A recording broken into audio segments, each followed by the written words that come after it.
2025 வெறும் 15,000 ரூபாய்க்கு கீழே ஒரு லேப்டாப்பை உங்களால வாங்க முடியுமா? ஸ்மார்ட் போன்கள்ல பாத்தீங்கன்னா 15,000க்கு ஏராளமான ஆப்ஷன்கள் கொட்டி கிடக்குது. அதுபோல லேப்டாப்பும் இந்த விலைக்குள்ள வாங்கிட முடியும் என்பதை மறுக்க முடியாது. ஆனால் ஒரு நல்ல லேப்டாப் இந்த விலையில கிடைக்கிறது ரொம்ப அபூர்வம். இப்போ உங்களுக்கு இந்தியால தயாரிக்கப்பட்ட பிரைம்புக் நியோ டூவை ஆண்ட்ராய்டு லேப்டாப்பா அறிமுகம் செய்கிறேன். இது மீடியமான விலையில் கிடைக்கும் ஸ்மார்ட் போன்களை விட குறைந்த விலையில கிடைக்குது. அஃபிஷியல் வெப்சைட்ல பாத்தீங்கன்னா இதோட விலை 15,490. ஆனா அமேசான் வாங்கினீங்கன்னா இதோட விலை 14,990 தான். இந்த பிரைம்புக் நியோ டூவை ஒரு வாரம் என்னோட அன்றாட வேலைகளுக்கு யூஸ் பண்ணி பார்த்தேன். அதுல எனக்கு பிடிச்சது என்னன்னா, அனைவருக்கும் வணக்கம், நான் டிஜிட்டிருந்து அமன். வாங்க வீடியோக்குள்ள போலாம்.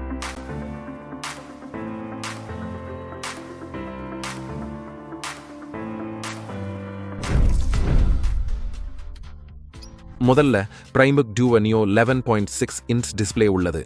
உண்மையிலேயே இது சின்னது, அதோட எடுத்துட்டு போறதும் ஈஸி.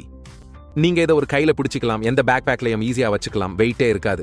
ஆனா இங்க ஒரு விஷயத்தை அட்ஜஸ்ட் செய்ய வேண்டியிருக்கும். அது இதன் பைல் டூ குவாலிட்டி தான். ஏன்னா இதோட பாடி கொஞ்சம் டெலிகேட்டா இருக்கு. மூடிய அழுத்தினால் வளையும், வேகமாக திறக்கும் போது கீழாடும். மொத்தமா இது ஒரு ஸ்ட்ராங் லாபடாப் கிடையாது. அதனால நீங்க இதை கவனமா கையாளணும். ஆனா டிசைன் படி பார்த்தா இது சில்வர் ஃபினிஷோட ரொம்ப நேர்த்தியா இருக்கு. நடுவுல பிரைம்புக் லோகோவும் இருக்கு. கீபோர்டை பார்த்து எனக்கு ரொம்ப ஆச்சரியமா இருந்துச்சு. நல்ல டாக்டைல், சீரான இடைவெளியில இருக்கிற shortcut keys, do not disturb, அப்புறம் பட்டன் மேப்பிங் கூட இருக்கு. நிச்சயமா ஒரு பேக்லிட் கீபோர்டு இருந்திருந்தா இன்னும் வசதியா இருக்கும். ஆனா இந்த விலைக்கு இவ்வளவுதான் வரும்னு தோணுது. ட்ராக் பேட் பாத்தீங்கன்னா நல்லா ஒர்க் ஆகுது. ஆனா இன்னும் சௌகரியமா இருக்க ஒரு மவுஸ் இணைச்சுக்கிட்டீங்கன்னா நல்லா இருக்கும். போர்ட்களை பொறுத்தவரை உங்களுக்கு 2 USB-As இருக்கு. சார்ஜ் செய்யறதுக்கு ஒரு C டைப் USB, இன்னொரு C டைப் USB ஹெட்ஃபோன் ஜாக்க கனெக்ட் பண்ண கொடுத்துருக்காங்க. அதோட ஒரு SD கார்டு ரீடரும் கிடைக்கும். ஆனா உங்களுக்கு HDMI ஈத்தர்நெட் போர்ட் எல்லாம் கிடைக்காது. நீங்க அடாப்டர் வாங்கலைன்னா இது ஒரு பிரச்சனையாக இருக்கலாம். 11.6 இன்ச் டிஸ்பிளே, ஆஃபீஸ் அல்லது கிளாஸ் ரூம் ஒர்க்கு போதுமான பிரைட்னஸ் இருக்கும். கலர் டீசெண்டா இருக்கும். அதோட டெக்ஸ்ட் தெளிவா தெரியும். வியூவிங் ஆங்கிள்ஸ் நல்லா இருக்குல்ல? ஆனா இது நீங்க பிஞ்ச் வாட்ச் பண்ற மாதிரியான லேப்டாப் இல்ல. HDR பிளேபேக் சப்போர்ட் இதுல கிடையாது. மேலும் வீடியோஸ் அல்லது மூவிஸ் பார்க்க பிளேபேக் ஸ்கிரீன் அவ்வளோ ப்ராப்பரா இருக்காது. இப்படி இருந்தாலும் இதோட ஸ்பீக்கர்ஸ், சவுண்ட் குவாலிட்டி ரொம்ப நல்லா இருக்கும். நான் ஆஃபீஸில் ஃபுல் வால்யூம்ல ஒரு வீடியோவை போட்டு பார்த்தேன். எல்லாரும் தலையை திருப்பி கேட்டாங்க. வால்யூம் அதிகமா இருக்கும் பட்சத்தில் இதோட பெர்ஃபார்மன்ஸ் கொஞ்சம் குறையும். ஆனால் யூடியூப் அல்லது வீடியோ காலிங்க்கு நல்லாவே இருக்கு. 2 மெகா பிக்சல் வெப்கேமும் பரவாயில்லை. சற்று சத்தமாக இருந்தாலும் ஆன்லைன் வகுப்புகள் அல்லது மீட்டிங்குகளுக்கு போதுமானது. உள்ளே உங்களுக்கு 6 GB ரேம் கொண்ட மீடியாடெக் ஹீலியோ G99 சிப் கிடைக்கிறது. 15,000 ரூபாய்க்குள்ள இது நல்லாவே இருக்குன்னு தான் நான் சொல்லுவேன். மல்டிபிள் டேப்ஸ் வசதியுள்ள குரோம், ரைட்டிங்க்கு, ரிசர்ச்சுக்கு, கேன்வால சீக்கிரமா எடிட் பண்றதுக்கு, இப்படி எல்லாமே நல்லா ஒர்க் ஆகுது. ஆனா இது கேமிங் அல்லது ஹெவி கிரியேட்டிவ் ஒர்க்கு யூஸ் ஆகாது. ஆனா தினசரி பயன்பாட்டுக்கு இது போதுமானது. இதுல பில்டின் இருக்கிற ஜெமினி AI அசிஸ்டன்ட் தான் இதோட ஸ்பெஷாலிட்டி.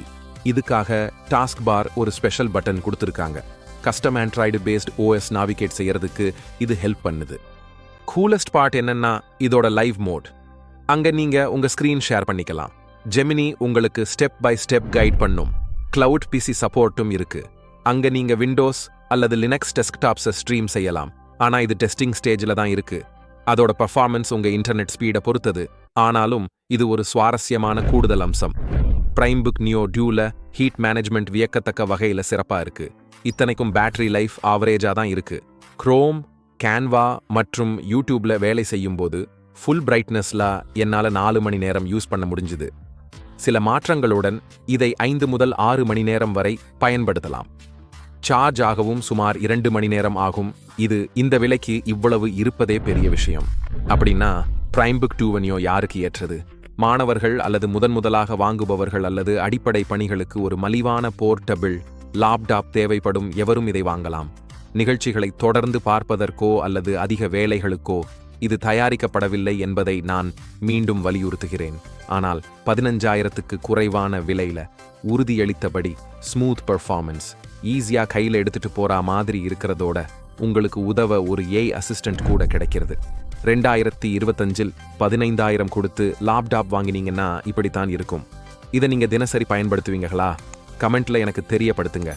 வழக்கம் போல லேட்டஸ்ட் டெக் தகவல்களுக்கும் டிஜிட்டுடன் இணைந்திருங்கள். பார்த்ததற்கு நன்றி.